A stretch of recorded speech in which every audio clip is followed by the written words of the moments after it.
मैं उस साल मर गया जब मेरी पत्नी मुझसे सबसे ज्यादा प्यार करती थी। करोड़ों की संपत्ति थी, लेकिन उसने कहा छोड़ना है तो छोड़ना है, और मेरे साथ आग के समंदर में दफन हो गई। आखिरी पल में उसने मेरा हाथ कसकर पकड़ा और रोते हुए बोली, इस जन्म में मैंने तुम्हारा बहुत लंबा इंतजार किया है, अगले जन्म में मुझे जल्दी ढूंढने जरूर आना। जब मैंने दोबारा आंखें खोली तो मैं कुछ साल पहले की गर्मियों की एक ढलती दोपहर में वापस आ चुका था। खिड़की के बाहर आसमान खून की तरह लाल था और कमरे में गर्म हवा चल रही थी। मैं एक सपने से जागकर बिस्तर पर सुन्न बैठा था। कोने में रखी अलार्म घड़ी टिक टिक कर रही थी। टेबल पर कैलेंडर रखा था। मैंने अपना सिर झुकाया और अपनी रिंग फिंगर पर बिल्कुल नई वेडिंग रिंग को देखा।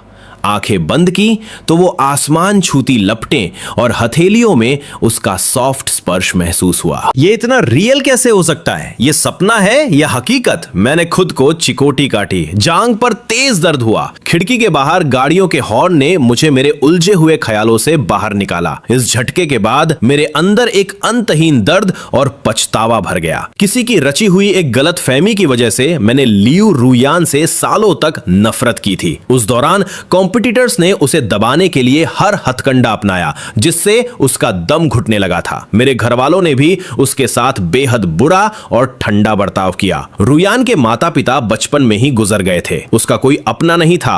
वो आधी जिंदगी अकेले ही अपने माता पिता की छोड़ी हुई कंपनी को संभालती रही। बहुत बाद में जब गलतफहमी दूर हुई तब जाकर हमें 6 महीने की खुशी मिली और हमारा एक बच्चा भी होने वाला था। रुयान उस बच्चे को लेकर बहुत प्रोटेक्टिव थी। तभी हाउसकीपर माँ लियू अंदर आई। सर, फूल आ गए हैं, क्या आप निकलने के लिए तैयार हैं? मैंने उलझन में पूछा, कौन से फूल? मेरा दिमाग अभी भी सुन था। क्या आप मिस मूछीक से मिलने हॉस्पिटल नहीं जाने वाले थे? मूछीच? अचानक ये नाम सुनकर मैं जम गया। इस उलझन में मुझे एक सुराग मिल गया था। तो आज का दिन था। मूछीच मेरी बचपन की दोस्त थी और एक बहुत टैलेंटेड एक्ट्रेस भी, लेकिन बदकिस्मती से एक एक्सीडेंट में वो बुरी तरह जल गई थी और लंबे समय से हॉस्पिटल में थी।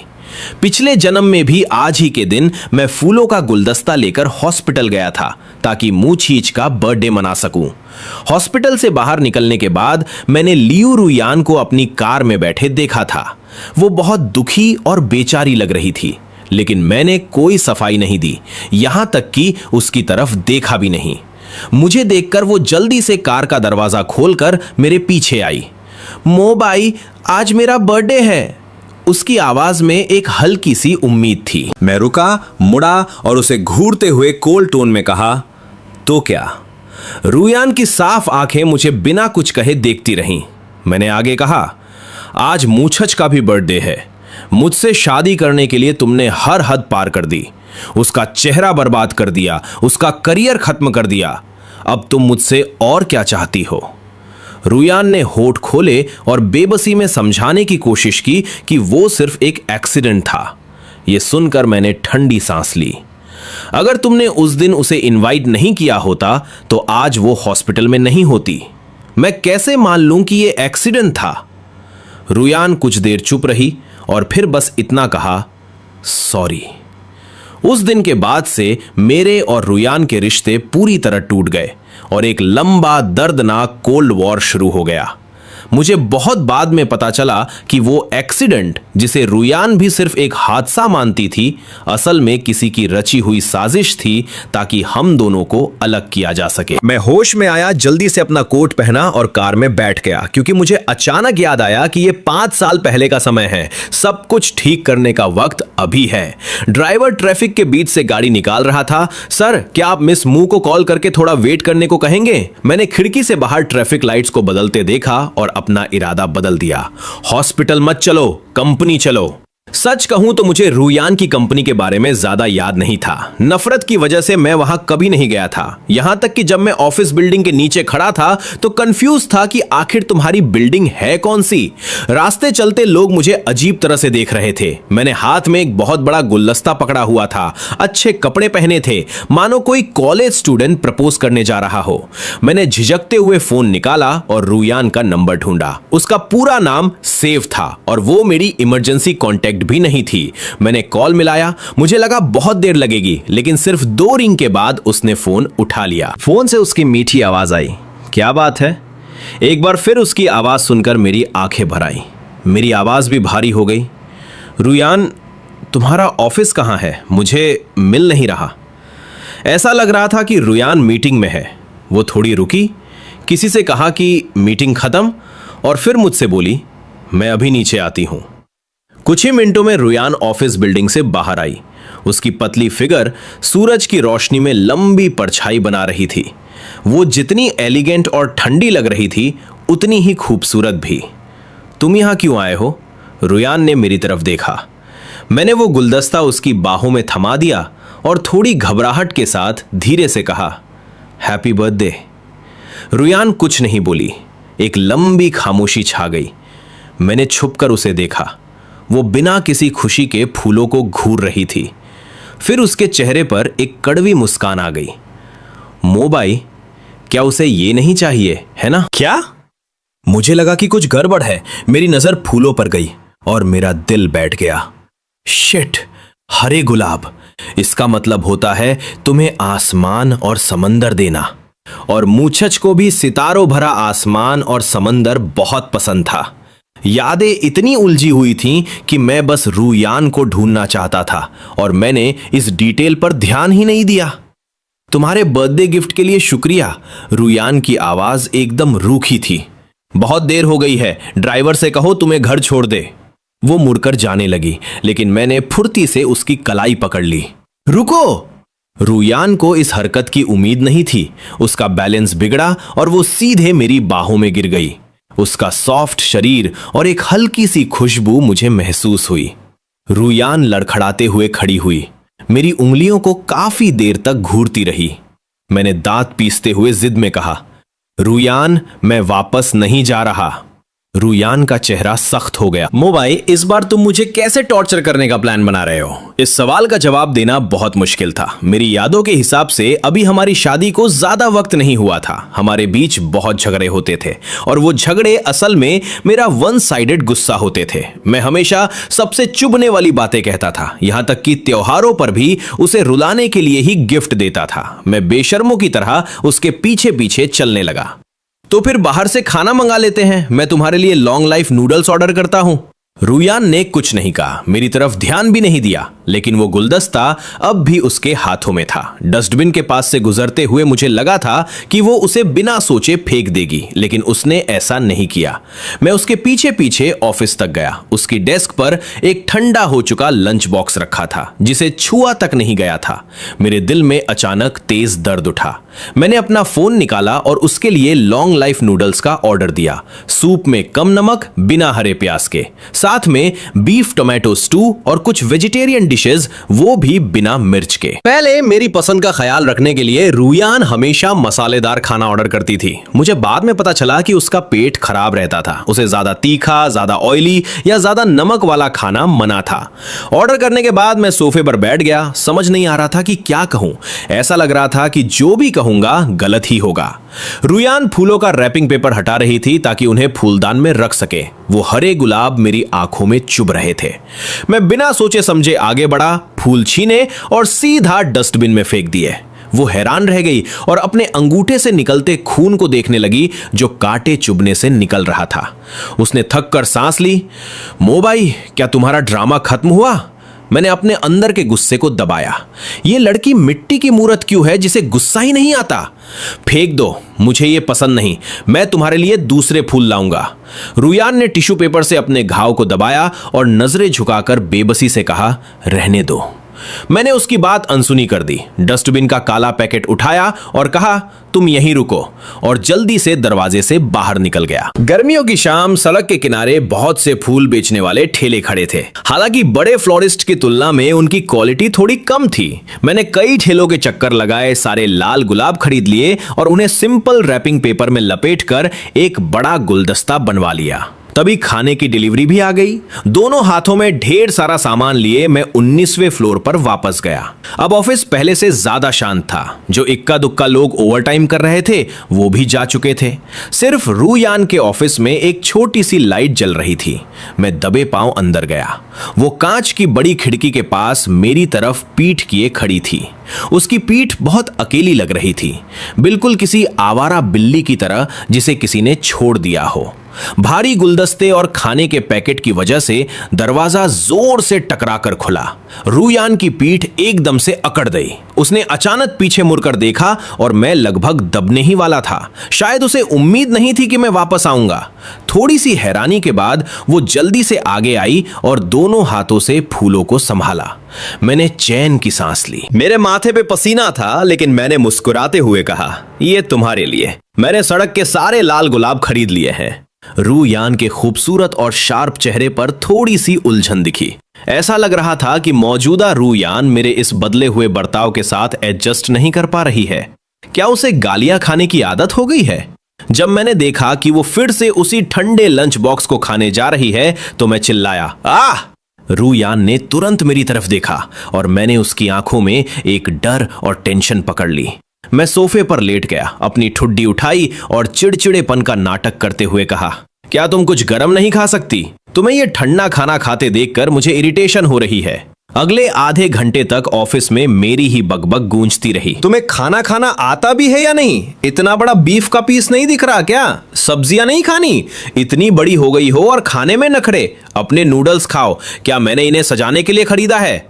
मेरी लगातार डांट फटकार के बाद वो गरम नूडल्स का बाउल खाली हो गया।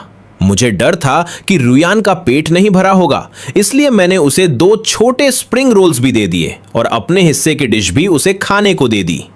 हर रोज ऐसे समझाना पड़े तो मैं कैसे जी पाऊंगा?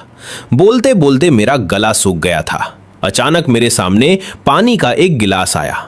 मैंने सिर उठाया तो देखा रूयान मुझे ही घूर रही थी, मानो कह रही हो, पहले गला तर कर लो फिर डांटना। उसके चेहरे के भाव अब काफी शांत हो गए थे। हालांकि उसकी आंखें अभी भी खाली खाली सी थीं, लेकिन कम से कम वो ठंडी दूरी और डर अब नहीं था।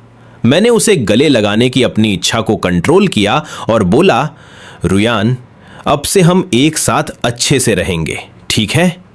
यह सुनकर उसने नजरें नीचे कर ली और बिना कोई जवाब दिए चुपचाप बर्तन समेटने लगी। कोट पहन लो, मैं ड्राइवर से तुम्हें घर छोड़ने को कहती हूं। लेकिन मैं तो अभी आया हूं। मैंने थोड़ा और रुकने की इच्छा जताई, लेकिन वो जल्दी से दरवाजा खोलकर बाहर निकल गई। ऐसा लग रहा था जैसे वो किसी चीज से बचकर भाग रही हो। आखिर कचरा फेंकने का काम किसी सीईओ को थोड़ी करना होता है। अगर मैं कहूं कि मुझे बुरा नहीं लगा तो यह झूठ होगा। पुनर्जन्म लेकर वापस आने के बाद इस औरत को मनाना इतना मुश्किल क्यों लग रहा है? मैं सोफे पर बैठा अपनी अगली स्ट्रेटेजी सोच रहा था कि सीधे उसके ऊपर कूद पड़ूं या पहले दिल की बातें करूं और फिर कूद पड़ूं। तभी एक फोन रिंग ने मेरे ख्यालों को तोड़ दिया। मैंने अनमने ढंग से फोन उठाया। दूसरी तरफ से एक ऐसी आवाज आई जो मैंने बहुत समय से नहीं सुनी थी, लेकिन फिर भी बहुत जानी पहचानी थी। मो भाई, आप कहां हो? मेरी खुशी से उछलती धड़कन अचानक खाई में गिर गई। मुझे याद आया, ये इंसान अभी भी है। तुम हो? मेरा टोन कुछ खास गर्मजोशी भरा नहीं था। मुचच की आवाज बहुत सॉफ्ट थी। मैं आपका बहुत देर से वेट कर रही हूं। क्या हमारा प्लान नहीं था कि हम साथ में मेरा बर्थडे मनाएंगे? पिछले जन्म की सारी बातें याद आते ही मेरी उंगलियां फोन पर कस गईं, इतनी कि पोर सफेद पड़ गए। मुचच, हम बचपन के दोस्त हैं, है ना? मुचच ने मेरे इमोशंस को भांप लिया। मो भाई, हम तो फैमिली हैं। फैमिली? मैंने ये शब्द दोहराया और अचानक पूछा, क्या तुम्हें मुझसे कुछ कहना है? वो कुछ देर चुप रही, फिर लंबी सांस लेकर बोली, मुझे माफ कर दो। मुझे आपसे छुपकर केक नहीं खाना चाहिए था। मेरा पूरा शरीर ठंडा पड़ गया। मैं मुस्कुराना चाहता था, लेकिन मुस्कुरा नहीं सका। आज मुझे कुछ काम है, मैं नहीं आ पाऊंगा। Happy birthday. फोन काटने के बाद मैंने एक गहरी सांस ली। मेरा मन बहुत अशांत था। मुझे अपने किडनैप होने से पहले की याद आ रही थी। वो कॉल जो मुचेच ने मुझे की थी, ये पूछने के लिए कि मैं कहां हूं। मैं गहरी सोच में डूब गया। वो मेरी सबसे भरोसेमंद इंसान थी, लेकिन क्या पता शुरू से ही उस ब्लास्ट के पीछे किसी अपने का ही हाथ हो।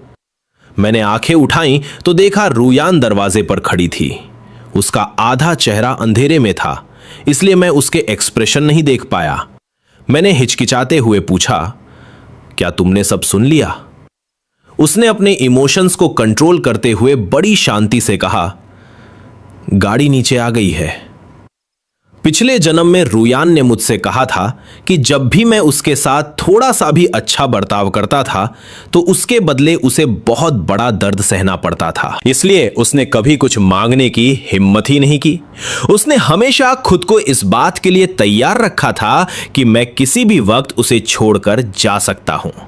वो बातें आज मेरे दिल में खंजर की तरह चुभ रही थी। दर्द से मेरी सांसें अटकने लगी। पिछले जन्म में आज ही के दिन जब मैं घर पर नहीं था तो उसका डिनर सिर्फ एक ठंडा लंच बॉक्स था। किसी ने भी उसे हैप्पी बर्थडे नहीं कहा था, इसीलिए वो हॉस्पिटल के गेट पर मेरा इंतजार कर रही थी। रूयान सिर्फ मेरे मुंह से हैप्पी बर्थडे सुनना चाहती थी, और मैंने क्या किया? मैंने उसे मेरे मामलों से दूर रहने और मुझसे दूर रहने को कहा। इस सच्चाई के बोझ ने मुझे कुचल कर रख दिया। उसने नजरें घुमाई और बोली, सॉरी, वो बस मेरे मुंह से निकल गया। रात हो गई है, तुम्हें हॉस्पिटल जाना है तो जल्दी जाओ।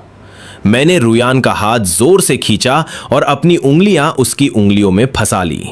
उसका पूरा शरीर अकड़ गया, लेकिन उसने अपना हाथ पीछे नहीं खींचा। उसने भारी आवाज में मुझसे पूछा, मोबाई, तुम क्या करना चाहते हो? क्या तुमने मुझे अभी तक काफी बेइज्जत नहीं किया? मैंने उसकी पतली कमर को कसकर पकड़ लिया और बहुत सख्त लहजे में कहा, बीवी, हिलना मत। मेरे ये कुछ शब्द किसी जादू की तरह थे जिसने उसे पूरी तरह बांध दिया।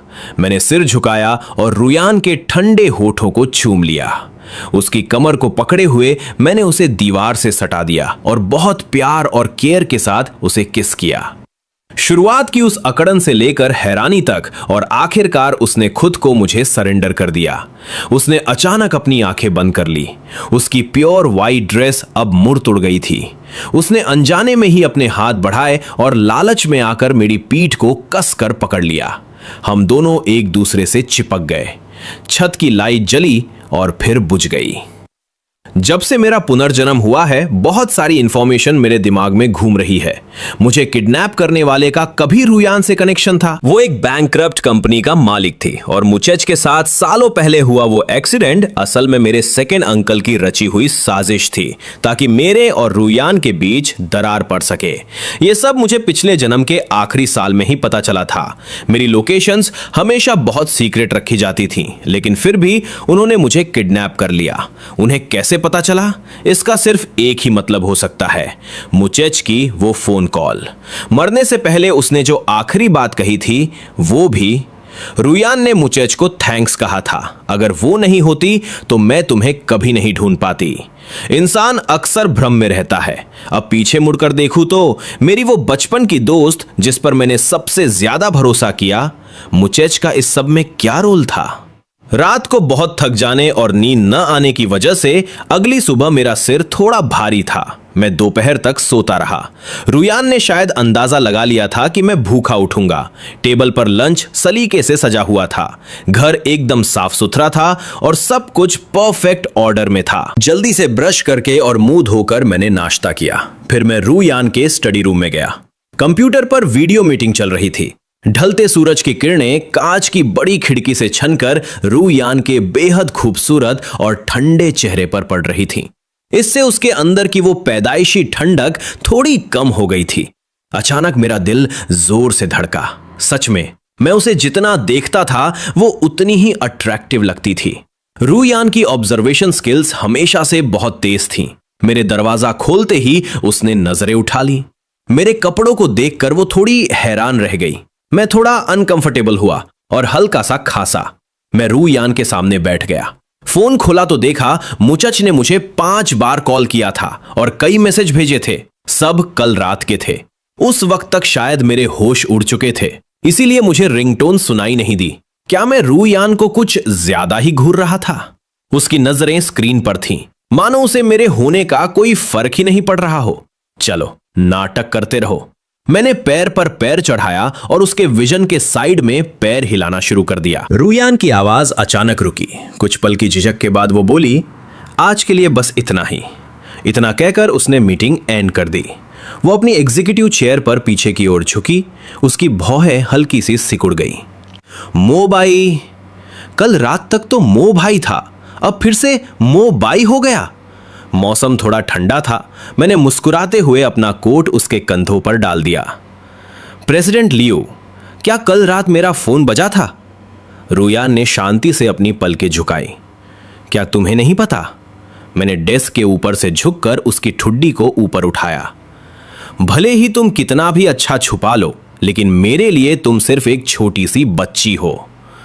मो बाई, ये वर्किंग आवर्स हैं। उसने अपना चेहरा घुमाकर मुझे याद दिलाया। अगर उसकी सांसें थोड़ी तेज नहीं होती तो मुझे सच में लगता कि उसे कोई फर्क नहीं पड़ रहा है। मैंने उसे हल्का सा किस किया। क्या और चाहिए? वो थोड़ी देर चुप रही और फिर सीधा जवाब दिया, हाँ। मैंने उसे एक और किस किया। मैं बगल वाले कमरे में वेट कर रहा हूं। काम खत्म करो, फिर साथ घर चलेंगे। कमरे में वापस आने के बाद मुझे फिर से मूचच का कॉल आया। मो भाई, आप सामने आ गए। दूसरी तरफ से उसकी आवाज बहुत भारी और बैठी हुई थी, जैसे वो पूरी रात रोई हो। मैं हैरान रह गया। मैं कहां सामने आ गया? मैं तो कहीं नहीं गया। उसकी आवाज धीमी हो गई। अगर मेरा चेहरा कभी ठीक नहीं हो सकता तो मैंने हार मानने का फैसला कर लिया है। मैं आपके साथ एक शांति भरी जिंदगी बिताना चाहती हूं। मैंने अपनी भौहें सिकोड़ी और थोड़े ठंडे लहजे में कहा, हमारे बीच बहुत पहले ही सब कुछ खत्म हो चुका है, और वैसे भी मैं शादीशुदा हूं। तो मेरा क्या? मूछच ने कहा। आपके उन वादों का क्या? क्या इसलिए कि मेरा चेहरा बर्बाद हो गया है अब आप मुझे पसंद नहीं करते? मैं कुछ बोलना चाहता था पर रुक गया। तुमने ही तो ब्रेकअप की बात कही थी। तुम्हारी नई कंपनी तुम्हें प्रमोट कर रही है ताकि तुम करियर में और आगे बढ़ सको। मुझच अभी भी हार मानने को तैयार नहीं थी। उसकी आवाज नरम पड़ गई। लेकिन मोबाई, आपने तो कहा था कि आप मेरा वेट करेंगे। मैं और कितना वेट करूं? मैंने एक लंबी सांस ली। तुम्हारे पास आगे बढ़ने के अनगिनत मौके थे, लेकिन तुमने मुझे इंतजार करने पर मजबूर किया। मेरे सेकंड अंकल अपने मतलब के लिए किसी भी हद तक जा सकते हैं। मेरे पैदा होते ही मेरे माँ बाप ने मुझे मो फैमिली के पास छोड़ दिया था। दोनों विदेश चले गए और नई फैमिली बसा ली। मैं मो फैमिली के लिए सिर्फ एक मोहरा था।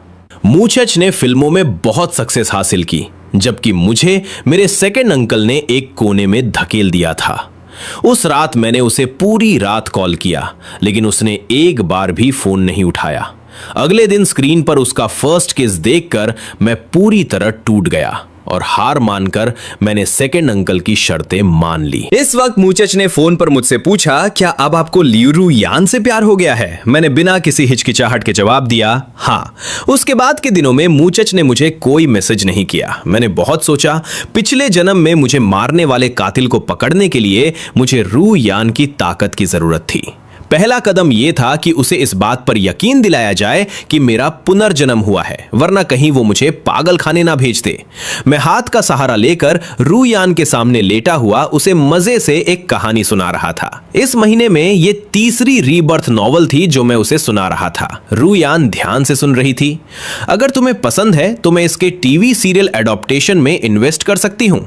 बात मेरे पसंद की नहीं है, बात यह है कि क्या तुम्हें यह पसंद है। उसने मेरी सिकुड़ी हुई शर्ट को देखा और ठंडी सांस ली। जो तुम्हें पसंद है वो मुझे भी पसंद है। आजकल मेरे और रूयान के रिश्ते काफी सुधर गए थे। वो मुझे बहुत लाड प्यार करती थी, मेरी हर बात मानती थी, लेकिन मुझे हमेशा लगता था कि हमारे बीच कोई अदृश्य दीवार है। रूयान, मैंने कुर्सी को पास खींचा और सीरियस चेहरा बनाकर उसके सामने बैठ गया। मुझे लगता है कि अब तुम्हें बता देना चाहिए। उसने चॉपस्टिक्स नीचे रखी और ऐसे बैठ गई जैसे ध्यान से सुनने को तैयार हो। मैंने बहुत ही गंभीर चेहरे के साथ कहना शुरू किया, सच कहूं तो मेरा भी पुनर्जन्म हुआ है। एक लंबी खामोशी छा गई। रुयान ने अपनी भौहें हल्की सी ऊपर की और होंठ दबा लिए। उसे हंसी आ रही थी। मैंने उसकी तरफ उंगली उठाई। मुझे पता था तुम यकीन नहीं करोगी। उसके होंठों पर मुस्कान आई जिसे उसने कंट्रोल करते हुए कहा, मैं यकीन करती हूं। मैंने बिना रुके सब कुछ उगल दिया। पिछले जन्म की सारी बातें एक सांस में बता दी। शुरुआत में वो ऐसे सुन रही थी जैसे किसी बच्चे की मनगढ़ंत कहानी सुन रही हो, मानो मैंने कोई नया जोक सीखा हो। लेकिन धीरे धीरे उसकी भौहें तन गई। जिसने मुझे चाकू मारा था उसका सरनेम फेंग था।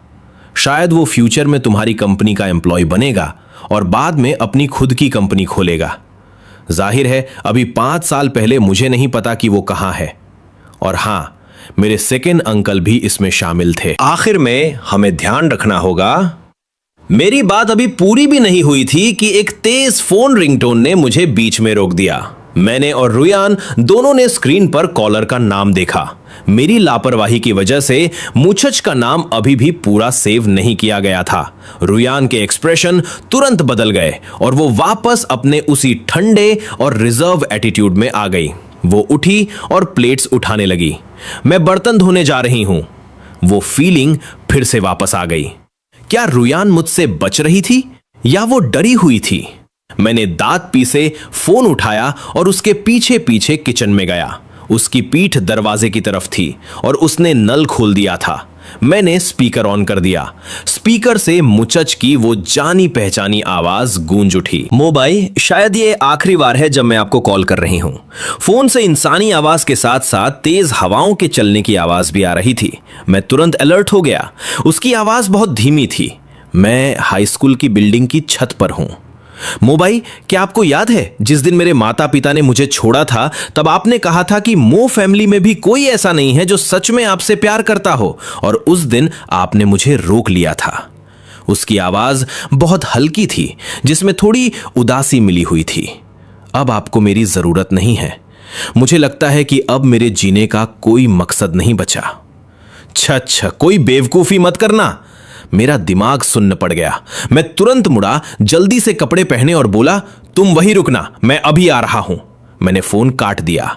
जब मुड़कर देखा तो रुयान अभी भी सिंक के पास पीठ किए खड़ी थी, मानो उसने कुछ सुना ही ना हो। बस पानी गिरने की आवाज आ रही थी। मैं घबराहट में उसके पास गया। क्या तुम पागल हो? जल्दी कपड़े बदलो। मैंने उसे खींचा तो वो लड़खड़ा गई। उसकी खूबसूरत आंखें मुझे हैरानी से देख रही थी।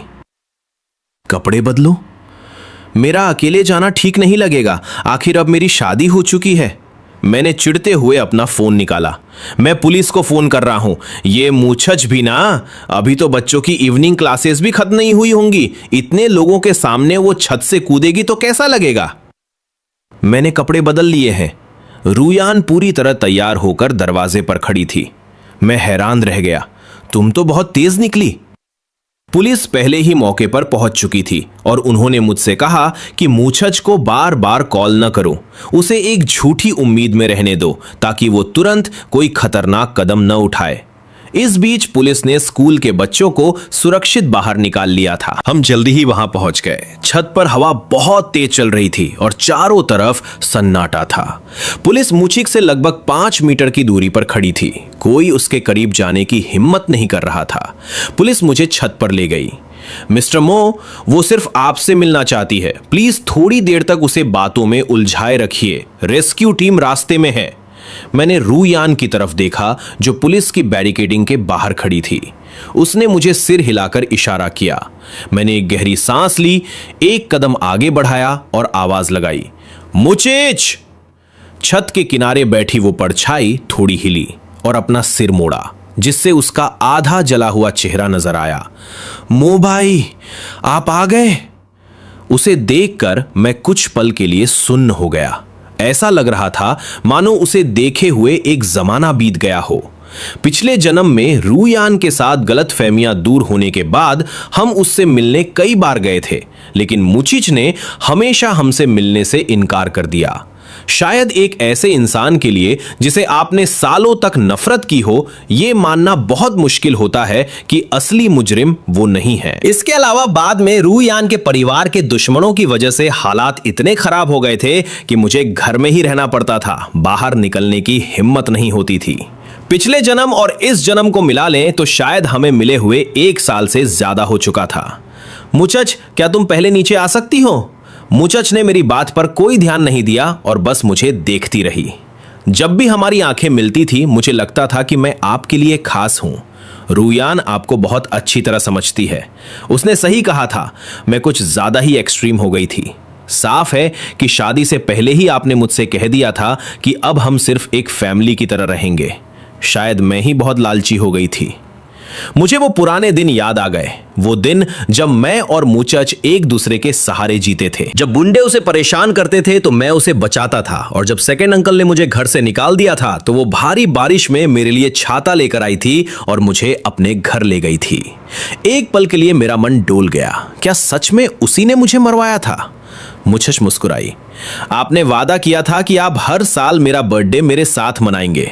अगर आप मेरे लिए बर्थडे सॉन्ग गाएंगे तो क्या मैं नीचे आ जाऊं? मैंने गाना शुरू किया और हवाओं का शोर भी धीरे धीरे शांत होने लगा।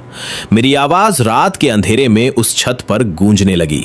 लेकिन गाना गाते हुए अचानक मुझे याद आया कि शायद मैंने रूयान के बर्थडे पर उसके लिए गाना नहीं गाया था। घर जाकर मुझे इसकी भरपाई करनी होगी। गाना खत्म होने के बाद मुचच छत पर मेरी तरफ मुंह करके खड़ी हो गई। थैंक यू, बहुत सालों बाद आपकी आवाज में गाना सुना, बहुत अच्छा लगा। मैं आपसे एक आखिरी सवाल पूछना चाहती हूं। उसकी आवाज तेज थी। क्या आप अब भी मुझसे प्यार करते हैं? मैं काफी देर तक चुप रहा, फिर बोला, तुम मेरी फैमिली हो। मुचच की गहरी आंखें भीड़ की तरफ देख रही थी, मानो वो रूयान से नजरें मिला रही हों। छत पर चल रही हवा से मुझे थोड़ी ठंड लगने लगी। मैंने कहा, क्या तुम मेरे साथ घर चलोगी? मुचच ने नजरें हटाई और मुझे देखकर मुस्कुराई। मोबाई, आई लव यू। इतना कहते ही उसने अपनी बाहें फैलाई और उस अंतहीन अंधेरे में पीछे की तरफ गिर गई। उस पल मानो वक्त रुक गया। मेरे शरीर का खून जमकर बर्फ हो गया। अगले ही सेकंड मैं छत के किनारे की तरफ भागा, लेकिन कुछ नहीं पकड़ पाया। मैं उस गहरे अंधेरे को घूरता रह गया। दिमाग एकदम खाली हो चुका था।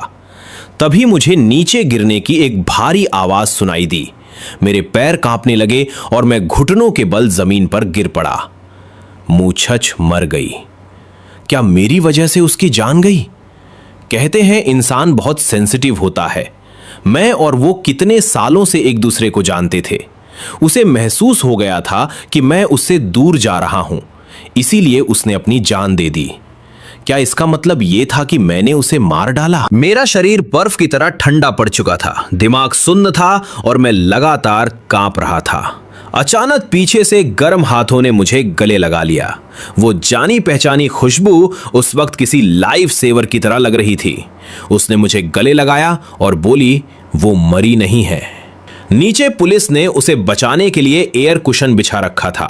मैंने अपनी आंखें बंद कर लीं और काफी देर बाद जाकर मेरी सांस में सांस आई। रूयान की आवाज बहुत ठंडी थी। उसे सिर्फ थोड़ी खरोंचे आई है। उसे हॉस्पिटल ले जाया गया है। अगर तुम जाना चाहते हो तो मैं तुम्हें छोड़ सकती हूं। नहीं, मेरी आवाज बैठी हुई थी। मैं तुम्हारे साथ रहना चाहता हूं। मैं और रूयान वापस कार में आ गए। खिड़की के बाहर पुलिस वाले एक एक करके वहां से जा रहे थे।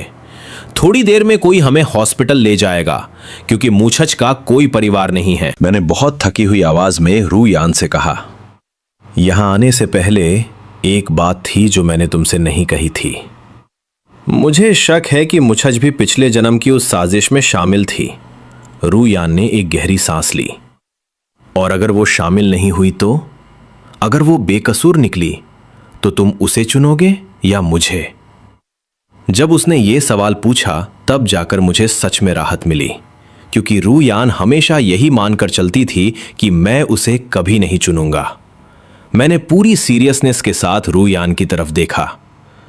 जाहिर सी बात है, मैं तुम्हें चुनूंगा। तुम्हें याद है जब मुचच ने अपना डेब्यू किया था? उस वक्त मैं मुचच से ब्रेकअप कर चुका था। वो फिल्मों में गई, उसका नाम बड़ा हो गया। जब मेरी तुमसे शादी हुई तब तक हमारे ब्रेकअप को 1 साल से ज्यादा हो चुका था। मैं मानता हूं कि शुरुआत में मैं तुमसे नफरत करता था, ठीक वैसे ही जैसे मैं सेकंड अंकल से करता था। मुझे उन लोगों से नफरत थी जो बिना मेरी इजाजत के मेरी जिंदगी में घुस आए थे। उसी दौरान मूचेच का एक इन्वेस्टर के साथ डिनर पर जाते वक्त एक्सीडेंट हो गया और वो गाड़ी तुम चला रही थी, इसलिए मैंने तुम्हें भी सेकंड अंकल जैसा ही बेरहम और क्रूर मान लिया था। मैंने तुमसे इसलिए नफरत नहीं की थी क्योंकि मुझे मूचेच पसंद थी। मुझे बस ऐसे लोग पसंद नहीं थे जो जरा सी बात पर किसी का करियर बर्बाद कर दें। रुयान ने धीरे से मेरा हाथ पकड़ लिया। सॉरी, वो मेरी ही गलती थी। मैंने चीजों को ठीक से नहीं संभाला। नहीं, मैंने उसके माथे पर हल्का सा किस किया। मैंने कहा ना, वो सेकंड अंकल की गलती थी, इसमें तुम्हारी कोई गलती नहीं थी। तुम्हें किसने डांटा? मैं उससे जाकर हिसाब लूंगा। वो थोड़ी देर चुप रही और फिर बोली, थैंक यू। ये पहली बार है जब किसी ने मेरा साइड लिया है, वो भी तुमने। ये सुनकर मुझे फिर से बहुत गिल्टी महसूस होने लगा। रुयान ने मुझे ध्यान से देखा। क्या तुम बता सकते हो कि तुमने मुझे पसंद करना कब शुरू किया? कार में काफी अंधेरा था, लेकिन मैं उसकी आंखों में एक चमक देख सकता था। मैंने धीरे से कहना शुरू किया, एक बार तुम शराब पीकर घर आई थी और तुमने मेरे पिल्ले के लिए मेरे बुने हुए मफलर को खराब कर दिया था। आधी रात को तुम फर्श पर पालथी मारकर बैठी थी और यह समझने की कोशिश कर रही थी कि इसे वापस कैसे बुना जाए। मैंने तुमसे कहा कि सो जाओ, तो तुमने कहा कि अगर पिल्ले के पास मफलर नहीं होगा तो उसे सर्दियों में बहुत ठंड लगेगी। तभी मैंने सोचा, जो इंसान इस बात की फिक्र कर सकता है कि एक पिल्ले को ठंड लगेगी या नहीं, वो किसी इंसान को नुकसान कैसे पहुंचा सकता है। सच कहूं तो एक बात थी जो मैंने उसे नहीं बताई। उस रात रुयान नींद में बड़बड़ा रही थी। उसने कहा था, मो बाई, मुझे भी बहुत ठंड लग रही है। और ये मैंने तब सुना जब मैं आधी रात को पानी पीने उठा था। उस वक्त मेरा दिल पिघल गया था। मुझे लगा वो भी कितनी बेचारी है, अकेली, जिससे कोई प्यार नहीं करता। रुयान बहुत मजे से सुन रही थी। क्या हम कुत्ता पालने वाले हैं? शादी के 3रे साल मेरे बर्थडे पर तुमने मुझे एक कुत्ता गिफ्ट किया था। तुमने कहा था कि तुम बहुत बिजी रहती हो, अक्सर घर नहीं आ पाती, इसलिए ये मेरे साथ रहेगा। मैंने उंगलियों पर हिसाब लगाते हुए खुशी से कहा, अगर अभी के हिसाब से देखें तो वो शायद अभी किसी घर में बूढ़ा कुत्ता होगा, उसका अभी तक पुनर्जन्म नहीं हुआ होगा। हमारा कुत्ता बहुत होशियार था, उसे जो सिखाओ तुरंत सीख जाता था। क्या तुम्हें शक नहीं है कि उसने भी मैनपो का सूप नहीं पिया था? मैं अचानक चुप हो गया। रुयान भी हैरान रह गई। मैंने खाली नजरों से उसका हाथ पकड़ा और कहा, वो भी मेरे जैसी ही है। क्या मतलब? मेरी भौहें और तन गई। अभी मुझके कूदने से पहले उसने मुझसे कहा था कि सालों से उसने मुझे हैप्पी बर्थडे गाते हुए नहीं सुना, लेकिन सच तो यह है कि मैंने पिछले साल ही उसके लिए गाया था। रुयान ने आंखें सिकोड़ी और उसे तुरंत समझ आ गया कि बात क्या है। आधे घंटे बाद जब हम हॉस्पिटल पहुंचे तो डॉक्टर ने हमें बताया कि कोई मूछछ को ले जा चुका है। जब हमने और पूछा तो उन्होंने पेशेंट की प्राइवेसी का बहाना बनाकर हमें कुछ भी बताने से मना कर दिया। इस सिचुएशन के बाद यह यकीन करना बहुत मुश्किल था कि मूछछ का उस सब से कोई लेना देना नहीं था। घर लौटते वक्त मैं बस एक ही बात के बारे में सोच रहा था। तुम्हें क्या लगता है, क्या उसने जानबूझकर वहां से छलांग लगाई थी? रुयान की नजरें बाहर की तरफ थी। जाहिर है, जब ऊंचाई बहुत ज्यादा नहीं होती तो पुलिस हमेशा रेस्क्यू एयर कुशन लगाती है। अगर मैं उसकी जगह होती तो मुझे 100% यकीन होता कि मैं कूदने के बाद भी जिंदा बचूंगी। मैंने उसे ध्यान से देखा। तो तुम्हें क्या लगता है उसके दिमाग में क्या चल रहा था? उसने हल्की सी सांस ली। तुम्हारी सिंपैथी पाना, सिर्फ इसलिए ताकि तुम उसकी तरफदारी करो। पिछले दोनों जन्मों को मिलाकर यह सच में पहली बार था जब रुयान ने मुझसे इतने जेलसी भरे शब्द कहे थे। मैंने अपने होठ दबाए और बहुत सीरियस होकर सिर हिलाया। समझ गए? उसने रूखेपन से पूछा। औरतें औरतों को सबसे अच्छी तरह समझती है। मैं खिड़की के बाहर गुजरते नजारों को देखते हुए गहरी सोच में डूब गया। मैंने रुयान को 5 साल पहले ही वार्निंग दे दी थी कि किसी से सावधान रहना है। उम्मीद है कि चीजें इससे ज्यादा खराब नहीं होंगी। पिछले जन्म की याद आई जब वो बिना डरे आग के समंदर में कूद गई थी और मुझे कसकर गले लगा लिया था। उस पल को याद करके मेरा दिल फिर से दर्द से भर गया। घंटों तक सफर करने के बाद जब हम घर पहुंचे तो काफी रात हो चुकी थी। हाउसकीपर माँ लियू जा चुकी थी और लिविंग रूम की लाइट बंद थी। जैसे ही रूयान ने लाइट जलाने के लिए हाथ बढ़ाया, मैंने झपट कर उसे सोफे पर गिरा दिया। रूयान के कपड़े थोड़े अस्त व्यस्त हो गए। उसने भारी आवाज में पूछा, तुम क्या कर रहे हो? मैंने उसके कान के पास फुसफुसाते हुए कहा, रूयान, मैं तुमसे प्यार करता हूं। उसकी सांसें तुरंत तेज हो गई। किसने सोचा था कि सिर्फ एक आई लव यू का इतना गहरा असर होगा कि वो इतनी बेचैन हो जाएगी। मैं मुस्कुराया और अपनी आवाज को नरम करते हुए बोला, बीवी, आई लव यू। अगले ही पल रूयान ने मेरे होठों को चूम लिया। उसकी इस नई इंटेंसिटी ने मुझे ऐसे कैद कर लिया कि मैं उसके प्यार को कुकरा ही नहीं सका। उसके हाथ मेरे चेहरे को ऐसे सहला रहे थे मानो मैं कोई बहुत कीमती चीज हूं। मैंने मुस्कुराते हुए पूछा, क्या तुमने हमारे बच्चे के लिए कोई निकनेम सोचा है? रूयान के इमोशंस अब कंट्रोल से बाहर हो चुके थे। उसने मुझे कसकर गले लगाया और बोली, मोबाई, तुम मेरे हो। नहाने के बाद मेरी आंखें नींद से भारी हो रही थी। मेरे हाथ अभी भी उसे पकड़े हुए थे और वो एक शांत बिल्ली की तरह मेरी बाहों में थी, मानो उसे कभी गुस्सा ही ना आता हो। मोबाई, मुझे बहुत नींद आ रही है। उसकी आवाज बहुत प्यारी और नींद से भरी हुई थी। जब हमारी नई नई शादी हुई थी तो तुमने मुझसे प्रॉमिस किया था कि तुम मेरे साथ मूवी देखने जाओगे, लेकिन अगले दिन तुमने कहा कि तुम्हारे पेट में दर्द है और तुम चले गए। क्या तुम हॉस्पिटल उससे मिलने गए थे? मेरे लिए तो यह बहुत पुरानी बात हो चुकी थी। मैंने थोड़ा याद करने की कोशिश की, लेकिन इसका मूछत से कोई लेना देना नहीं लगा। उस बार मैं सच में ड्रिप लगवाने हॉस्पिटल गया था, लेकिन रूयान की टोन कुछ ठीक नहीं लग रही थी। मेरी नींद पूरी तरह उड़ चुकी थी। मैं उठकर बैठ गया। रूयान थोड़ी देर हैरान रही, फिर बोली, सॉरी मत बोलो। मैं पालथी मारकर बैठ गया। मैं बस ये जानना चाहता हूं कि तुम्हें ऐसा क्यों लगा कि मैं मूछत से मिलने गया था। वैसे तो रूयान के कॉन्टैक्ट्स इतने मजबूत थे कि वो आसानी से मेरा शेड्यूल पता कर सकती थी। उसे यह भी पता चल जाता कि मैं हॉस्पिटल में अपनी जिंदगी और मौत से लड़ते हुए ड्रिप लगवा रहा था, लेकिन उसने कभी मेरे बारे में कोई इन्वेस्टिगेशन नहीं की।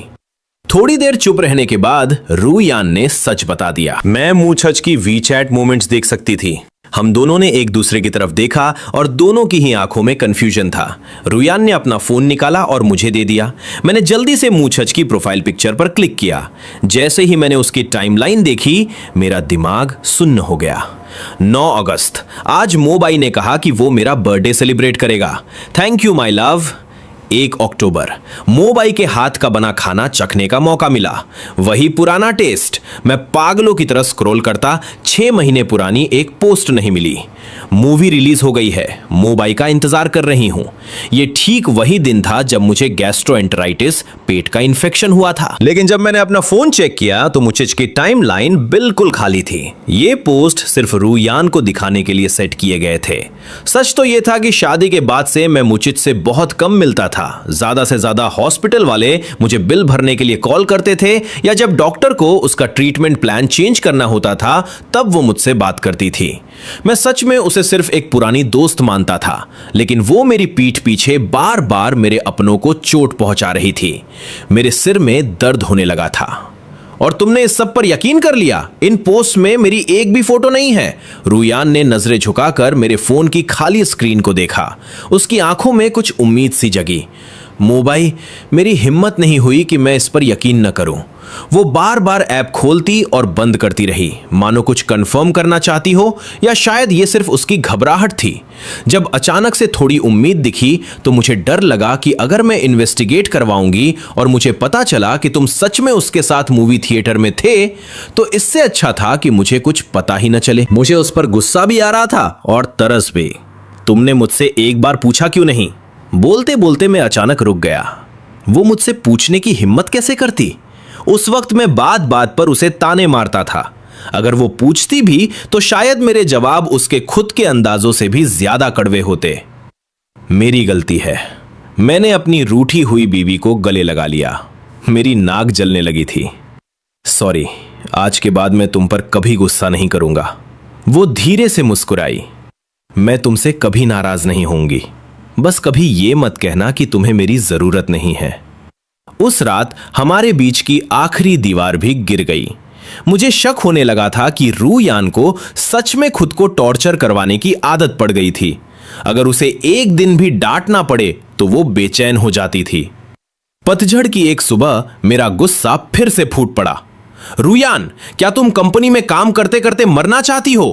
क्या तुम चाहती हो कि मैं तुम्हें बेस्ट हार्डवर्किंग एम्प्लॉय का अवार्ड दूं? फोन पर रूयान की आमतौर पर अट्रैक्टिव लगने वाली आवाज अब एकदम भारी और सैंडपेपर जैसी खुरदरी हो चुकी थी। सर्दी की वजह से उसकी नाक भी बंद थी। उसने हंसते हुए कहा, मैं अभी भी काम कर सकती हूं। आधी रात तक उसे तेज बुखार आ गया और उसका शरीर आग की तरह तप रहा था। मैंने फैमिली डॉक्टर को बुलाकर उसे दवा दिलवाई, आधा प्यार से और आधा जबरदस्ती करके उसे दवा पिलाई। फिर सुबह होने तक मैं उसे गर्म पानी की पट्टियां करता रहा। बुखार कम होने के बाद मैंने मालियू के लिए एक हल्का डाइट चार्ट लिखा ताकि जब रूयान उठे तो वो उसे खिला सके। लेकिन जब मैं सुबह 10 बजे उठा तो पता चला कि वो सुबह सुबह ही काम पर जा चुकी थी। पिछले जन्म के उस एक्सीडेंट के खौफ की वजह से मैं उसकी सेफ्टी को लेकर बहुत केयरफुल था। नाश्ता करने के बाद मैंने मालियू की बनाई हुई चाय ली और जल्दी से उसकी कंपनी की तरफ निकल पड़ा। सेक्रेटरी ने जैसे ही मुझे देखा वो घबराकर खड़ी हो गई। प्रेसिडेंट लियू अपने ऑफिस में हैं, वो अभी किसी से नहीं मिल सकती। कोई बात नहीं, मैं इंतजार कर लूंगा। इतना कहकर मैं दरवाजे के पास रखे सोफे पर बैठ गया और अपना फोन चलाने लगा। थोड़ी देर में मुझे रू यान की आवाज सुनाई दी। वो किसी से बात कर रही थी और उसकी आवाज में इतनी ठंडक और सख्ती थी जो मैंने पहले कभी नहीं देखी थी। मैंने आपको मौका दिया था लेकिन आप खुद उसे समझ नहीं पाए। प्रेसिडेंट लियू, साफ दिख रहा है कि आपने जानबूझकर मुझे फंसाने के लिए यह जाल बिछाया है। रू यान ने एक ठंडी हंसी के साथ कहा, तो क्या? ये आप बिल्कुल अनरीजनेबल हो रही हैं। मैं एक बिजनेसमैन हूं, मेरा पहला फोकस प्रॉफिट होता है। मैंने कभी किसी के साथ रीजनेबल होने का दावा नहीं किया। मैं अपनी ठुड्डी पे हाथ रखे मजे से सुन रहा था जबकि सेक्रेटरी डर के मारे कांप रही थी। अचानक दरवाजा जोर से खुला और एक अधेड़ उम्र का आदमी गुस्से में बाहर निकला। जाते वक्त उसकी नजरें मुझसे टकराईं। मैं सुन्न रह गया। बॉस फैंग, यही वो आदमी था जिसने पिछले जन्म में मुझे चाकू मारा था। क्या रूयान ने अपना काम शुरू कर दिया है? मानना पड़ेगा वो एक्शन लेने में बहुत तेज है। सेक्रेटरी ने पसीना पोंछते हुए तेज आवाज में कहा, प्रेसिडेंट लियू, आपके हस्बैंड आए हैं। मैं अपने ख्यालों से बाहर आया और लंच बॉक्स लेकर अंदर गया।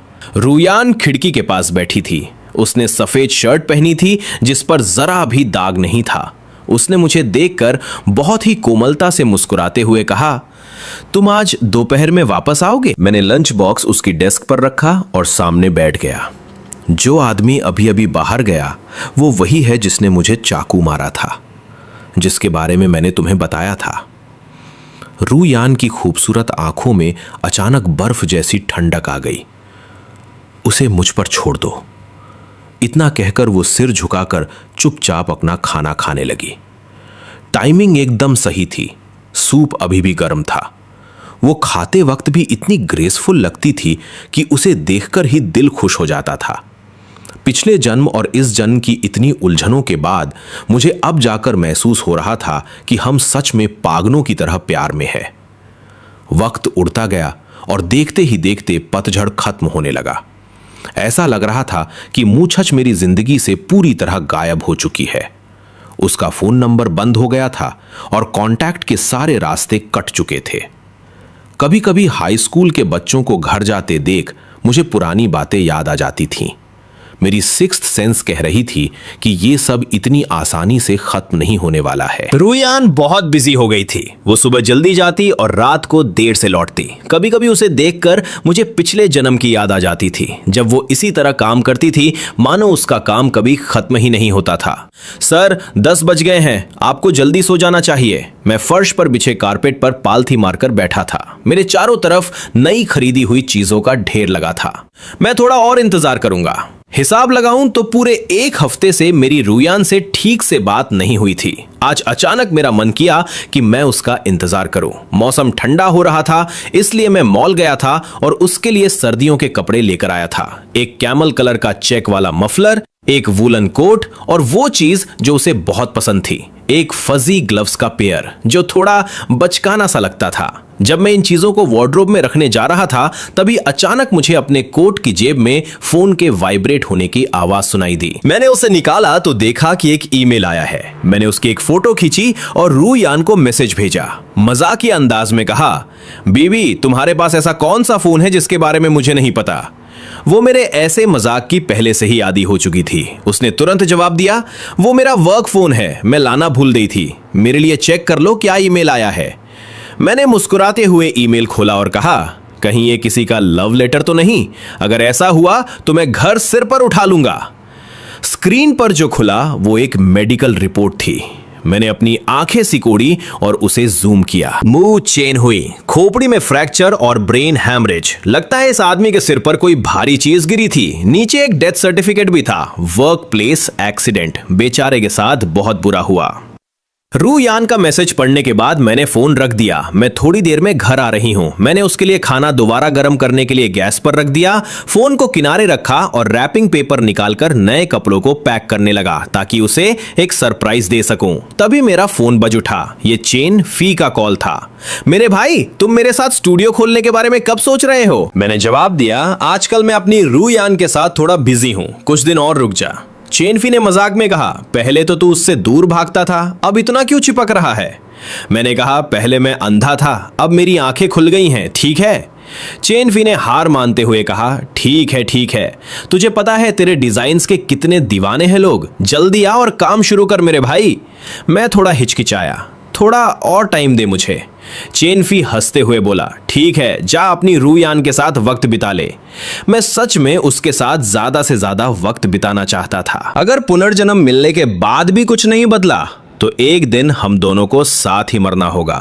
इसलिए अब जो भी दिन बीत रहा था वो हमारी जिंदगी का एक कम होता हुआ दिन था। रुयान बिल्कुल सही टाइम पर घर आई। लिविंग रूम में सिर्फ एक छोटी सी लाइट जल रही थी और बर्तन में खाना अभी भी गर्म था। वो एक बिल्ली की तरह सीधा मेरी बाहों में आकर गिरी। मैंने भी उसे कसकर गले लगा लिया। आराम से, गिर मत जाना। बेडरूम में चलो, मैंने तुम्हारे लिए एक गिफ्ट रखा है। बेडरूम के ठीक बीचों बीच एक बहुत बड़ा गिफ्ट बॉक्स रखा था जिसे बड़ी ही बेतरतीब तरीके से पैक किया गया था। यह तुम्हारा पेंडिंग बर्थडे गिफ्ट है, खोलकर देखो। रुयान ने अपनी नजरें झुकाईं और उसकी आंखों में खुशी साफ झलक रही थी। Thank you मोबाई। वो गिफ्ट बॉक्स के पास गई पर काफी देर तक उसे बस देखती रही।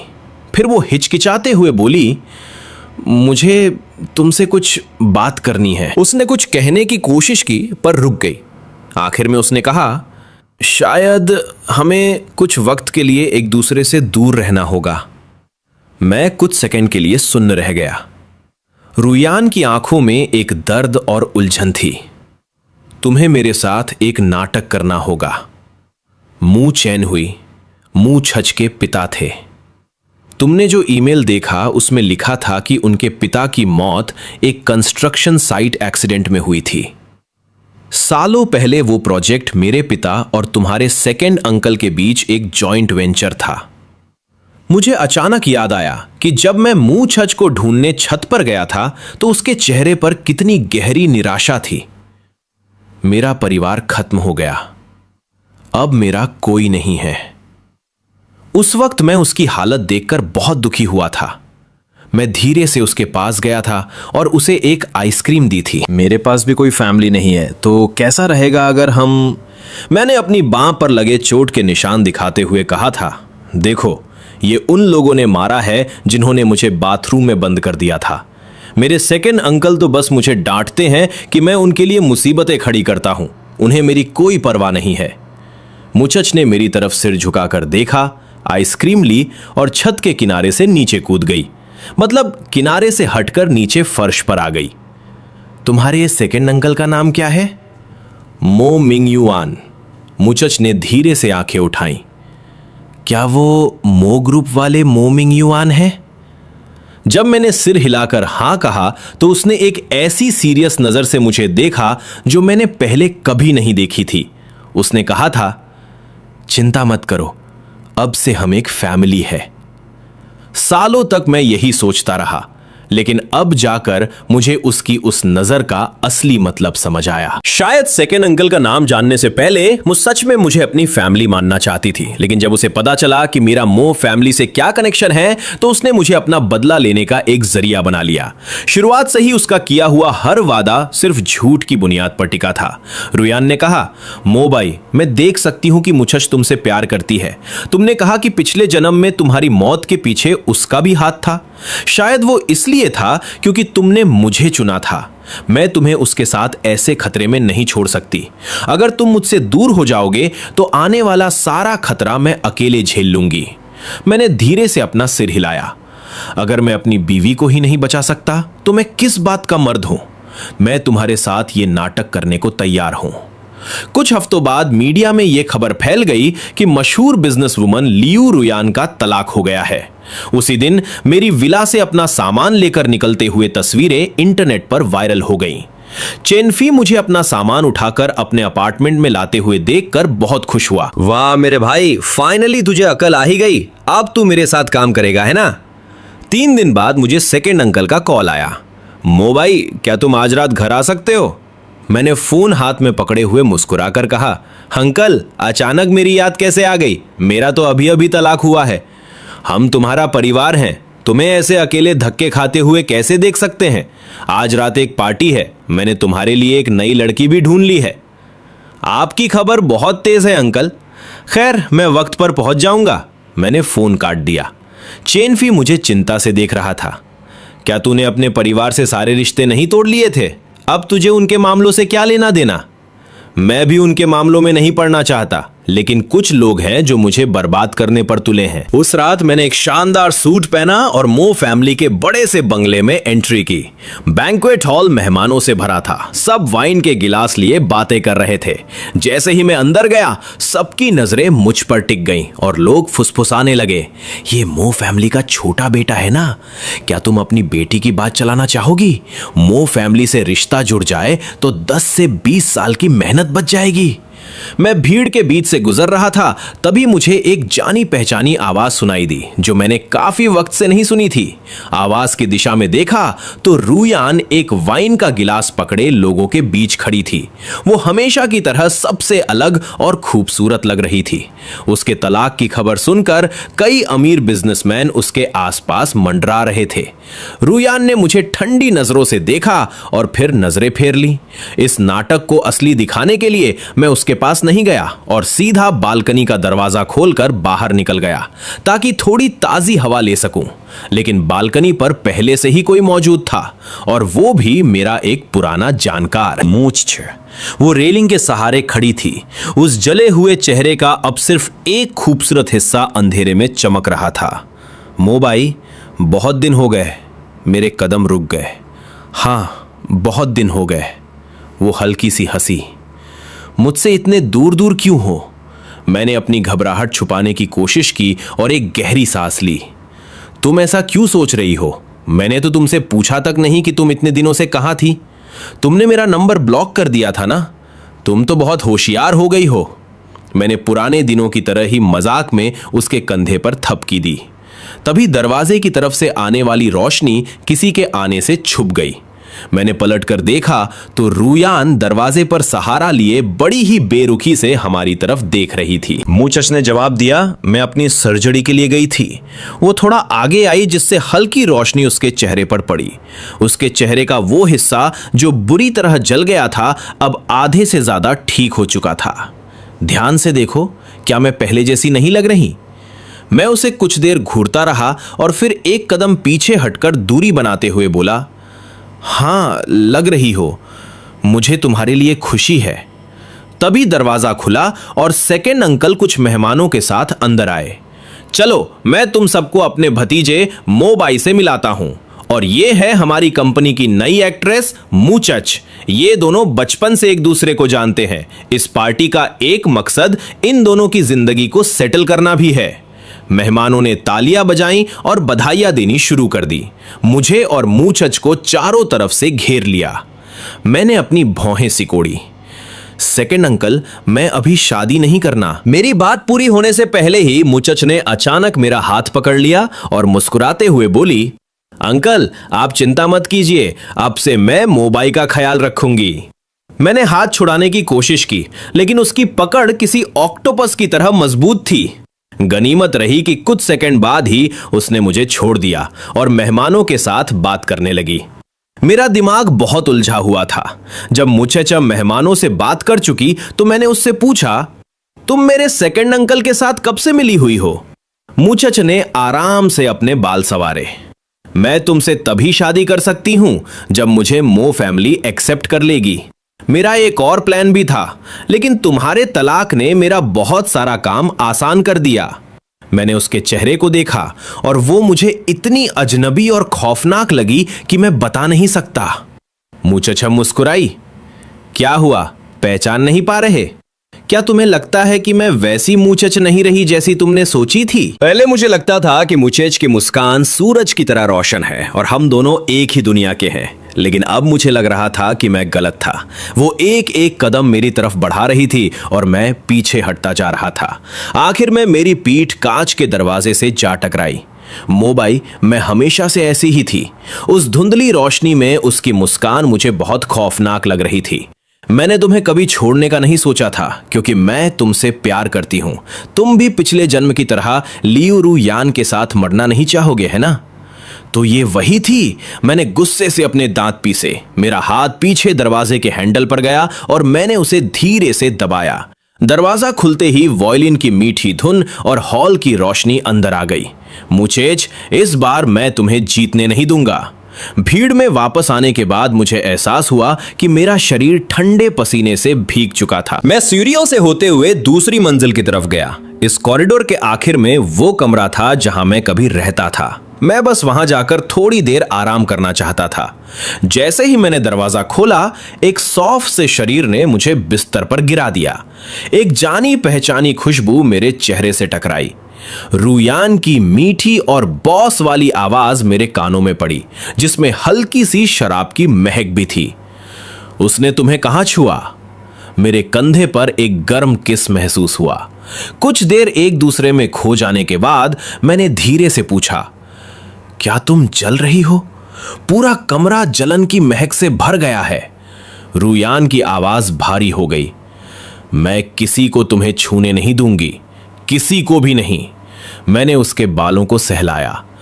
मुचच ने मेरे सेकंड अंकल से हाथ मिला लिया है और उसे मेरी हालत का अंदाजा हो गया है। वो तुम्हारे प्लान्स को लेकर भी अलर्ट है। क्या तुम्हें लगता है कि तुम्हारा प्लान कामयाब होगा? मोबाई, अगर इस सब में मो फैमिली को बहुत बड़ा नुकसान हुआ तो तुम क्या करोगे? तो उसे इस बात की चिंता थी। मैंने रूयान का हाथ पकड़ा।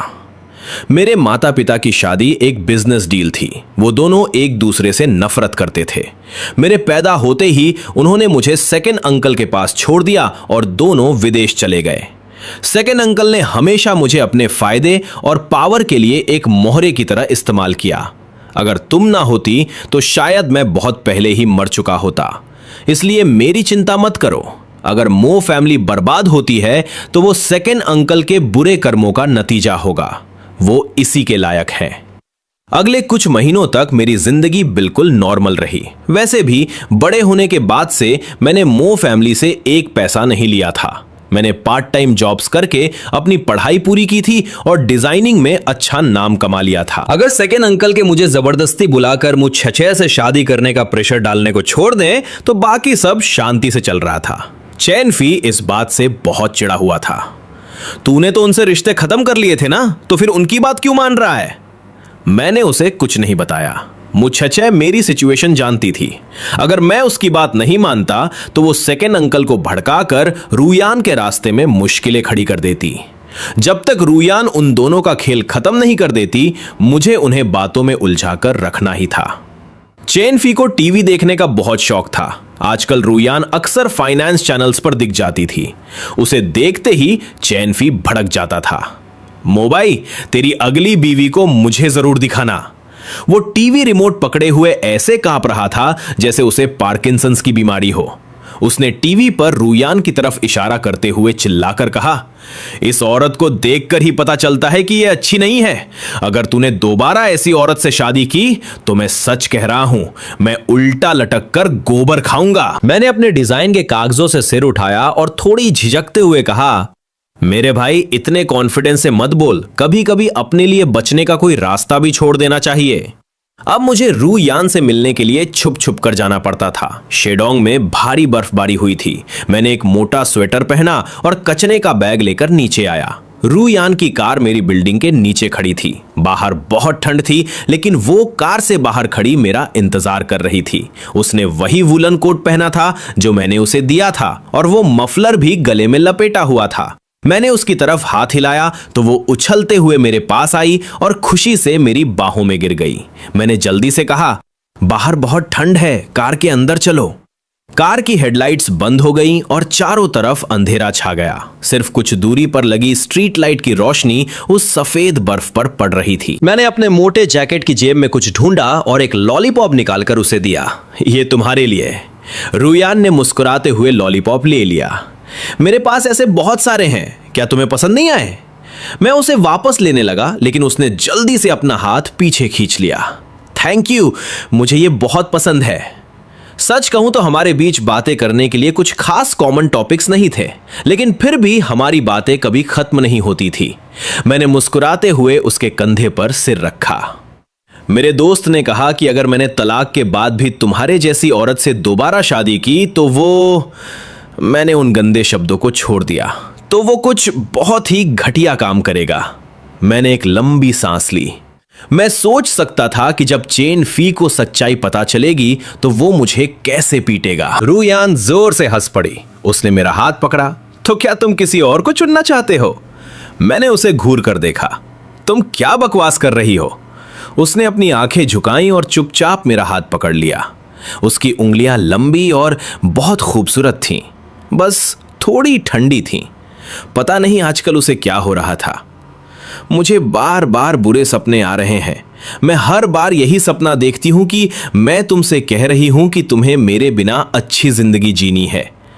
रूयान ने अचानक कहा, मोबाई, मेरा मतलब है अगर एक दिन मैं अचानक तुम्हें छोड़कर चली जाऊं। उसकी बात पूरी होने से पहले ही मैंने उसे टोक दिया। तुम कहीं नहीं जाओगी। मैंने उसके बालों पर किस किया और एक गहरी सांस लेकर कहा, हम कभी अलग नहीं होंगे। अगली सुबह मैं और चैन फी टैक्सी में बैठकर जल्दी जल्दी स्टूडियो जा रहे थे। तभी मुछच का फोन आया। मोबाई, तुम कहाँ हो?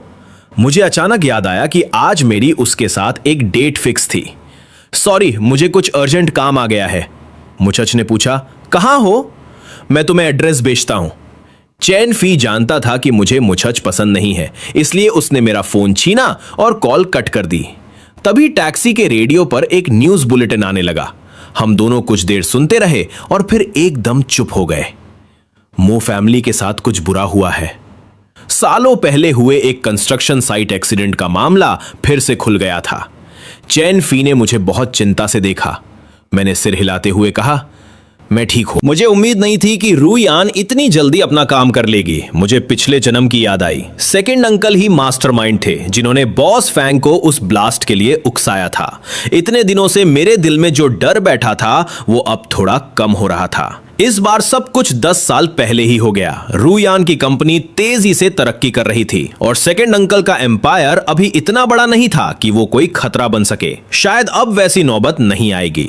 आज सड़क पर ट्रैफिक कम था और टैक्सी ड्राइवर भी गाड़ी बहुत आराम से चला रहा था। तभी आधी रास्ते में एक कार अचानक हमारी तरफ तेजी से आई। उसके बाद मेरी आंखों के सामने अंधेरा छा गया। कुछ दूर से मुझे एक आवाज सुनाई दी, मोबाई, अपनी आंखें खोल बेवकूफ। लोहे के घिसटने की तेज आवाज ने मुझे नींद से जगाया। मुझे अपना पूरा शरीर बहुत भारी लग रहा था। आंखें खोली तो देखा कि मैं एक मोटे स्टील पाइप से बंधा हुआ हूं और चेन फी उसी पाइप के सहारे बैठा हुआ है। हवा में इंडस्ट्रियल ऑयल की तेज महक और मिट्टी की अजीब सी गंध आ रही थी। मैं कंफ्यूजन में जमीन से उठा। चेन फी अपने पैरों को जोर से मार रहा था। भगवान का शुक्र है तू उठ गया, जल्दी से मेरी रस्सियां खोल। मैं जल्दी से उसके पास गया और नीचे बैठकर उसकी रस्सियां देखी। मेरी पुरानी यादें एकदम से ताजा हो गईं। मैंने सिर उठाकर चारों तरफ देखा और मेरे पूरे शरीर से ठंडा पसीना छूटने लगा। ये तो वही खाली पड़ी फैक्ट्री है जहां पिछले जन्म में मेरी बेरहमी से हत्या की गई थी। रस्सियों में ऐसी गांठ लगी थी कि उन्हें खोलना नामुमकिन था। चेन फी गालियां देते हुए रस्सियों को रगड़कर तोड़ने की कोशिश कर रहा था। इनकी हिम्मत कैसे हुई मुझे किडनैप करने की? लगता है इन्हें अपनी जान प्यारी नहीं है। काफी देर रगड़ने के बाद भी जब रस्सी नहीं टूटी तो वो थक कर पत्थर से टिक गया। इन्होंने मुझे बांधा है, तुझे नहीं। इसका मतलब इनका निशाना मैं हूं। जब यहां कोई ना हो तो तू चुपचाप भाग जा और पुलिस को बुला। मैंने एक कड़वी मुस्कान के साथ कहा। सॉरी भाई, इस बार मेरी वजह से तू भी इस मुसीबत में फंस गया। तेरा क्या मतलब है? उसकी बात पूरी भी नहीं हुई थी कि पीछे से मुच की आवाज आई। तुम्हारा ये दोस्त काफी समझदार है। चेन फी ने सिर घुमाकर देखने की कोशिश की, पर मैंने जल्दी से उसकी आंखें ढक दी और मुच को घूरते हुए बोला, मैंने कहा था ना, उसे इस सब के बारे में कुछ नहीं पता। चेन फी से रुका नहीं गया। मैं तुझे बता रहा हूं औरत, मेरा नाम वू है। मैं वू फैमिली से हूं। तूने मुझे बांधने की हिम्मत की? मेरे पिता तेरा वो हाल करेंगे कि तू सोच भी नहीं सकती। ये सुनकर मुछैच का चेहरा गुस्से से लाल हो गया। मैंने बीच बचाव करते हुए कहा, तुमने सुना ना, हमारे मसले में वू फैमिली को घसीटने का कोई मतलब नहीं है। चेन फी के पिता पॉलिटिक्स में थे और उसका बड़ा भाई पुलिस में था। अगर चेन फी को कुछ हुआ तो कोई भी इस बात से बच नहीं पाएगा। मुचैच ने मेरी तरफ एक पेपर कटर फेंक दिया। मैंने जल्दी से कटर उठाया और चेन फी की रस्सियां काट दी। मुड़कर मत देखना, सीधा घर जा और वहीं रहना। इतना कहते ही वो बिना पीछे मुड़े पूरी ताकत से बाहर की तरफ भाग गया। अब उस खाली फैक्ट्री में सिर्फ मैं और मुछैच बचे थे। उसने मुझे खिड़की के पास खींचा। नीचे देखो, कौन आया है? नीचे ग्राउंड पर सेकेंड अंकल ने रूयान के सिर पर बंदूक तानी हुई थी। वो बहुत कमजोर लग रही थी। मेरा दिल एकदम से बैठ गया। मेरी उंगलियां ठंडी पड़ गईं और कांपने लगीं। लेकिन मुझे पता था कि मैं जितना कंसर्न दिखाऊंगा, रूयान की जान को उतना ही ज्यादा खतरा होगा। मैंने अपनी आंखें बंद कर ली और पूरी तरह से बेपरवाह दिखने की कोशिश करते हुए कहा, मेरा और उसका तलाक हो चुका है। उसके साथ जो भी हो, मुझे उससे कोई फर्क नहीं पड़ता। अच्छा, ऐसा है क्या? मुछैच ने नीचे देखते हुए एक ठंडी आवाज में कहा। सेकेंड अंकल, इसके एक पैर में गोली मार दो। बंदूक चलने की एक तेज और भयानक आवाज आई। रूयान के पैर से गहरा लाल खून बहने लगा और वो घुटनों के बल जमीन पर गिर पड़ी। उसने सिर उठाकर मेरी और मुछैच की तरफ देखा। उसका चेहरा सफेद पड़ चुका था। मुछैच, मोबाई तुम्हारे पास है, उसे जाने दो।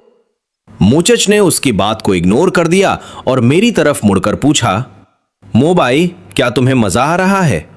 मेरा पूरा शरीर बर्फ की तरह ठंडा पड़ चुका था। मेरे मुंह से एक शब्द भी नहीं निकल रहा था। मुछैच ने फिर से आदेश दिया, सेकेंड अंकल, अब दूसरा पैर।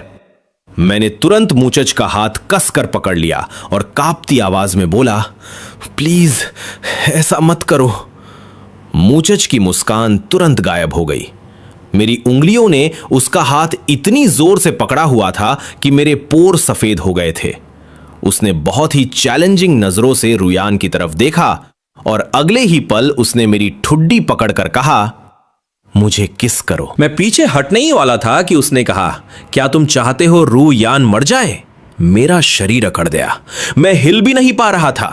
मुछैच ने अपने होंठ मेरे होंठों पर रख दिए। मुझे अंदर से इतनी घिन आ रही थी कि मुझे उल्टी करने का मन कर रहा था। मैंने मुछैच को धक्का देकर दूर किया और उसे गुस्से में कुछ कहने ही वाला था, तभी नीचे से एक और गोली चलने की आवाज आई। मेरा दिमाग एकदम ब्लैंक हो गया।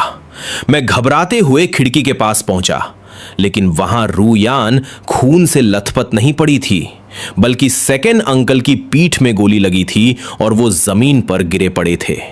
थोड़ी ही दूरी पर स्वॉट टीम की गाड़ियां आ चुकी थीं और उन्होंने कुछ ही सेकंड्स में पूरी जगह को घेर लिया था। मुछैच का चेहरा डर से पीला पड़ गया।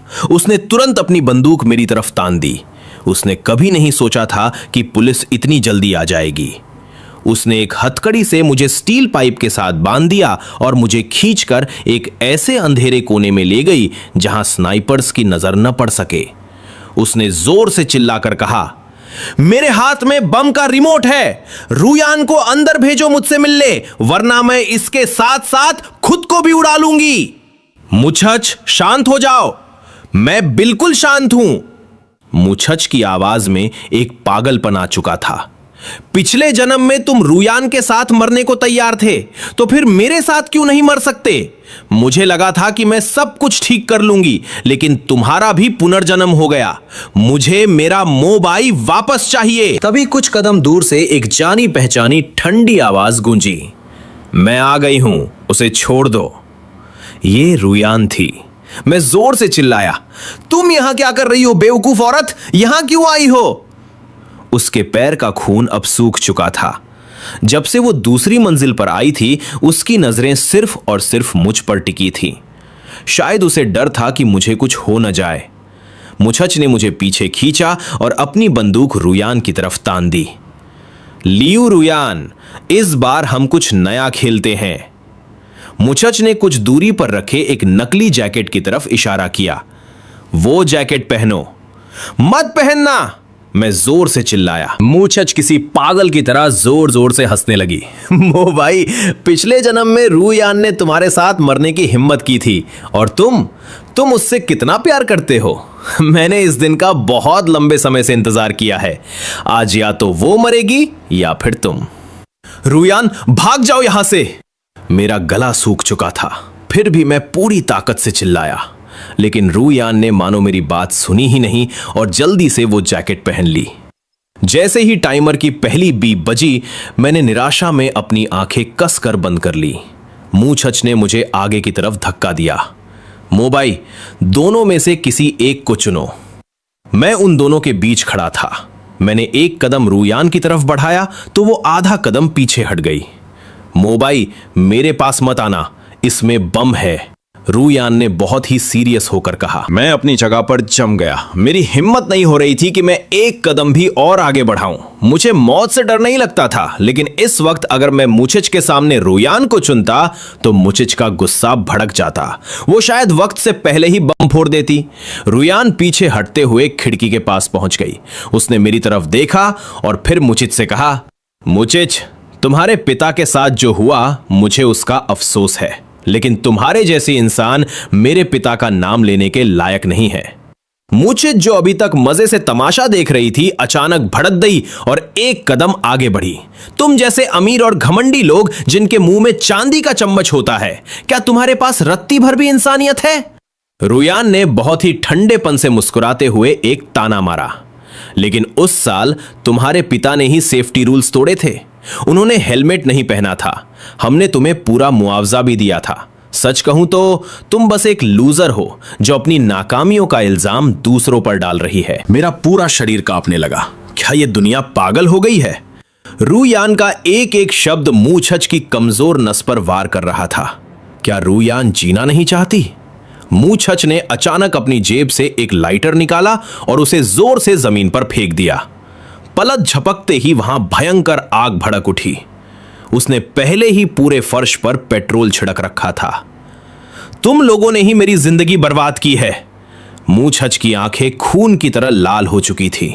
वो आग के बीच से मेरी तरफ बढ़ रही थी। उसका आधा जला हुआ चेहरा आग की रोशनी में और भी खौफनाक लग रहा था। मोबाई, तुमने मुझे क्यों नहीं चुना? अगर तुमने मुझे पहले ही बता दिया होता कि तुम्हें मेरा यह जला हुआ चेहरा पसंद नहीं है, तो मैं कभी खुद के साथ इतनी बेरहमी से पेश नहीं आती। उसकी बात सुनकर मुझे ऐसा लगा जैसे किसी ने मेरे ऊपर बर्फ का ठंडा पानी डाल दिया हो। तो ये पागलपन उसने खुद ही किया था। मुछच जोर से हंसने लगी। अगर मैं ऐसा ना करती तो मैं तुम्हारे गिल्ट का फायदा उठाकर रुयान की इंफॉर्मेशन कैसे निकाल पाती? इतने सालों तक जो मासूमियत का नकाब मुछच ने पहना हुआ था, वो आज उतर चुका था। अब उसके चेहरे पर सिर्फ पागलपन और जुनून नजर आ रहा था। मोबाई, अगर तुमने मुझे चुना होता तो आज ये सब नौबत नहीं आती। अब जो भी हो रहा है उसके जिम्मेदार सिर्फ और सिर्फ तुम हो। चलो मेरे साथ जहन्नुम में चलो। उसने अपनी जेब से एक रिमोट निकाला। अगले ही पल एक तेज गोली चलने की आवाज आई और खिड़की के कांच टूटने की आवाज भी। उसके बाद मुझे कुछ सुनाई नहीं दिया। मेरे कानों में एक अजीब सी सुन्न करने वाली सीटी बजने लगी, जैसे कोई सुई लगातार मेरे दिमाग में चुभ रही हो। Suspect neutralised. डेड बॉडी पुरानी फैक्ट्री के सेकंड फ्लोर पर है। टीम बी रिपोर्टिंग डेटोनेटर सुरक्षित है। Confirming hostage is safe. मौके पर कोई और एक्सप्लोसिव नहीं मिला है। आग बहुत तेजी से फैल रही है। रेस्क्यू टीम्स को बोलो कि हॉस्टेजेस को तुरंत बाहर निकालें। तब मैंने पीछे मुड़कर देखा। मूछज की लाश जमीन पर पड़ी थी। ठंडी हवा ने मेरे नाक में घुसे उस धुएं और बारूद की महक को थोड़ा कम कर दिया। मुझे बाहर से चेन फी की गालियां देने की आवाज सुनाई दी, जो इस वक्त मुझे जन्नत के किसी संगीत की तरह लग रही थी। 21वीं सदी आ गई है, लॉ एंड ऑर्डर है, और ये पागल अभी भी बम से खेल रही है। शुक्र है कि ये चेन फी थोड़ा समझदार निकला और सीधा बाहर जाकर पुलिस को बुला लाया। उसकी वजह से आज मेरी और रूयान की जान बच गई।